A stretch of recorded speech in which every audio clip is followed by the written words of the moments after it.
A nurse manager is something I don't think I could ever do, not because I wouldn't be good at it, because I would probably be fired within a matter of 5 minutes. And the ER nurses will understand what I'm saying with this, but when I worked in the psych emergency room and it was during COVID, right, it was hard to move patients because every facility was like shut down or not accepting patients. They had to have a negative COVID test, right?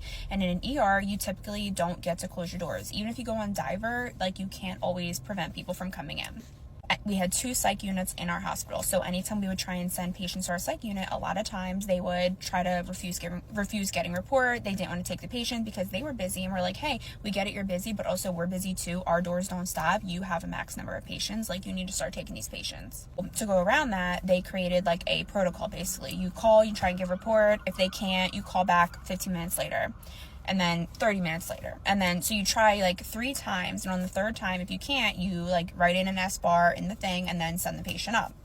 Well, again, we're like, okay, this happened time and time again.